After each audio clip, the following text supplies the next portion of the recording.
안녕하세요. 음악 커뮤니케이터 가츠입니다. 일본 방송에서 케이팝 서바이벌 방송이 하나 시작하거든요. 방송 제목이 리본이고요. 방송 제작도 한국 PD들이 하고 참가팀도 전부 한국 케이팝 팀이고요. MC랑 심사위원도 전부 한국 사람들이거든요. 근데 방송은 이제 일본에 나가거든요. 우선 일본의 음악 전문 채널인 스페이스 샤워 TV가 방송을 하고요. OTT는 아베마에서 서비스가 됩니다. 이거 그 스페이스 샤워 TV가 아마 유료 채널일 거예요. 뭐 기본으로 들어가 있는 데도 있겠지만. 그래서 접근성은 좋지가 않은데 왜 이게 일본에서만 방영이 되냐면 방송의 목적이 K-팝 팀들의 일본 데뷔 특전을 걸고 서바이벌을 벌이는 거라서 그런 건데요. 방송 구성만 보면 그냥 한국에서 동시 방영을 해도 될 것 같은데 이게 일본에서도 뭐 지상파 방송에서 방송하는 게 아니라서 그런지 한국 동시 방영을 잡지는 뭐 못한 건지 못할 것인지 그냥 안 한 건지 뭐 그런 것 같고요.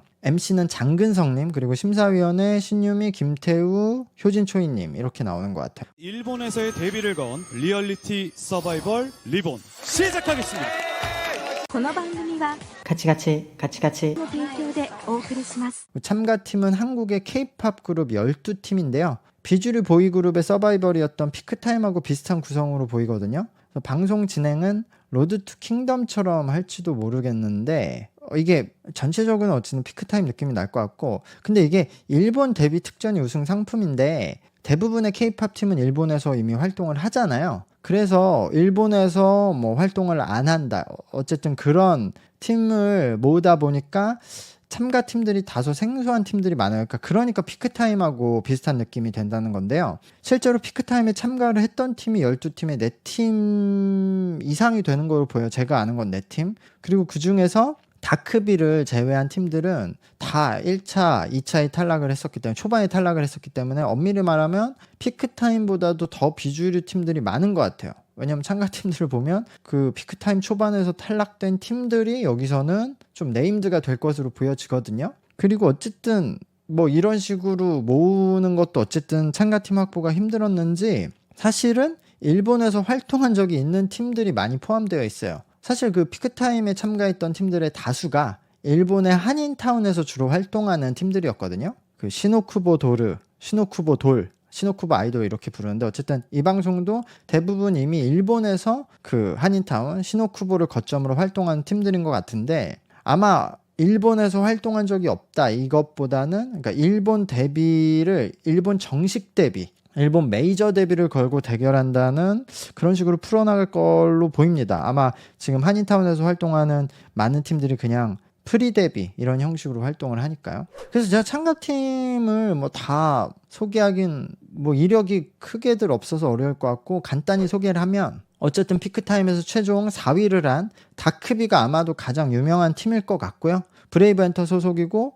이거는 일반적인 그 메이저 투자를 받고 메이저에서 데뷔를 한 팀이죠. 그리고 이 팀이 댄스 실력이 굉장히 뛰어난 팀이라서 아마 댄스, 보컬 모두 아마 실력적으로는 가장 강력한 팀이 되지 않나 예상이 되고요. 그리고 마찬가지로 이제 메이저 데뷔를 한 팀 중에서는 홍콩 회사를 본사로 두고 있는 소디엑이라는 팀이 출전을 합니다. 여기는 라우드에 참가자였던 그 조드윤, 지금 렉스라는 이름으로 바꿨을 거예요. 거기 리더로 있는 팀인데 여기도 사실은 처음에 그런 뭔가 지아이돌과 메이저의 중간 단계처럼 다른 회사에서는 이미 데뷔하기 힘든 연습생들을 모아서 그걸 많이 모아서 NCT처럼 막 여러 유닛으로 활동시키려는 느낌으로 시작했다가 뭐 이렇게 절차를 거치다가 어쨌든 메이저 아이돌로 데뷔를 했거든요. 그래서 여기 안에는 아마 멤버들의 트레이닝 경력 편차가 많이 클 거라서 무대에서 실력이 어느 정도 경쟁력이 있을지는 의문이에요.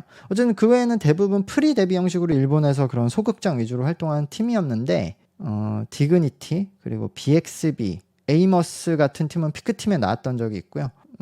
어쨌든 여기 일본 소극장에서 활동하는 팀들의 멤버들도 대부분 어쨌든 K-팝 연습생 출신이거든요. 그러니까 어느 정도 트레이닝 경험이 있거나 그 편차가 크기도 하고 뭐 트레이닝을 막 1년 정도 짧게만 그러니까 연습생 생활을 짧게만 했던 멤버들도 많고 사실 이제 데뷔하기가 K-팝 메이저로 데뷔하기가 힘든 멤버들도 꽤 있기 때문에 지금 한국에서 방영하는 뭐 로드 투 킹덤이나 이전 아이돌 서바이벌 방송에 비해서는 평균 실력은 부족할 거라 예상이 되는데요. 근데 피크타임에서 우승한 그 배너라는 팀도 마찬가지로 여기 일본의 한인타운에서 활동하는 팀이었거든요. 그러니까 여기서 그 제2의 배너를 꿈꾸면서 그렇게 열심히 하고 준비가 되어 있는 팀이 있을 수도 있겠죠. 그런 팀을 찾는 것이 이 방송의 목적이 되지 않을까 생각이 되고요. 안녕하세요, 이모스입니다. 투더차 안녕하세요, BX입니다. 둘셋 보이바이보이스 안녕하세요, BX입니다. 인사드리겠습니다. 렛츠 디귿 안녕하세요, 디귿입니다. 세노 목도 konnichiwa 라비데스. 인사드리겠습니다. 둘셋 나우이보이스 안녕하세요, 다이몬입니다. 네, 인사드리겠습니다. 둘, 셋. 리턴 엘라스. 안녕하세요, 엘라스입니다. 세노 나우이샤이 안녕하세요, 이샤이 데스. 둘셋 안녕하세요 로스입니다. 아이스 치시마. 세노. 웨이커 konnichiwa 웨이커 데스. 네, 저희 인사드리겠습니다. 둘, 셋. 안녕하세요, 소드입니다. 근데 어쨌든 그렇게 생각하면 DKB가 그러니까 다크비가 실력적으로는 완전히 압살을 하는 게 당연한 그림인데 어쨌든 아이돌이 팬을 획득하는 방법이 실력이 전부가 아니라 오히려 후순위이기 때문에 이런 방송을 통해서 여러 가지 스토리나 뭐 성장 가능성이라든지 그런 매력을 보여주면 다른 스타팀이 탄생할 수도 있지 않을까라고 기대는 해봅니다. 유료 채널에서 방영을 하니까 뭐 일본 사람 분들도 접근성이 좋지 않는데 그러니까 당연히 한국 분들은 보기가 매우 어려울 것 같아요. 이게 뭐 아마 일본의 K-팝 팬분들이 딱 확실한 이제 팬덤화가 됐기 때문에 그분들에게 유료 결제를 좀 기대하는 것 같은데 그래서 제작을 한 것 같은데 제작진들 모으고 해서 유튜브 채널도 만들어졌는데 여기는 아마 홍보 영상만 올라올 것 같은데요. 그래서 그런지 어쨌든 뭐 참가 팀들도 유명하지 않아서 그런지 일본에서도 아직 큰 관심 없는 상태인 것 같은데요. 그리고 제가 지금 로드 투 킹덤에서 말씀드렸지만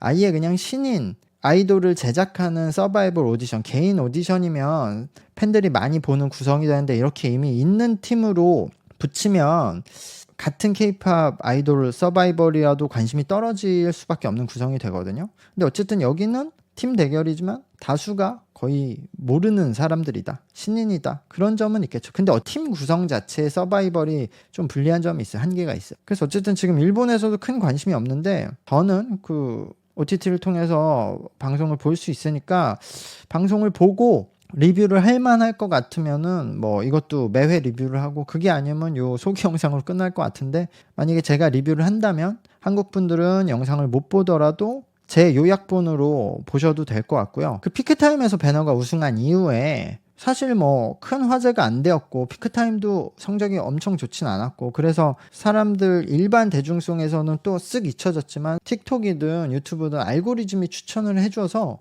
내가 아이돌에 관심이 있어도 내가 관심 있는 아이돌이 아니면 추천을 안 해주니까 요즘 걔네들 아무 소식이 없네 이렇게 돼버리거든요. 근데 배너가 우승한 이후에 나름 많은 투자를 받아서 일본에서 100명 미만 관객 소극장에서 공연을 하던 팀에서 지금 막 2,000석, 3,000석에서 원맨 공연을 하는 팀으로 성장을 했거든요. 이게 한국에서는 아직 이런 K-팝 아이돌이 한국에서 소극장에서 똑같이 활동을 하고 공연을 하려고 해도 수익이 아직 충분하지 않고 미지수라서 지금 대부분이 일본의 한인타운에서 활동을 하고 있거든요. 그래서 이게 아까 말씀드렸듯이 도쿄의 한인타운이 시노쿠보라서 시노쿠보 도리라고 지금 불리는데 어떻게 보면 이곳이 K-팝 보이그룹의 제일 아랫부분을 바치고 있기 때문에 제일 하부리그라고 볼 수 있기 때문에 여기서도 배너같이 계속 성장해서 위로 올라오는 팀들이 있으면 그것도 하나의 스토리텔링이 되기 때문에 저는 기대를 하면서 어쨌든 방송이 잘 되기를 바라겠습니다. 네, 제 채널 구독 부탁드리고 영상의 좋아요도 부탁드리겠습니다. 감사합니다. 안녕.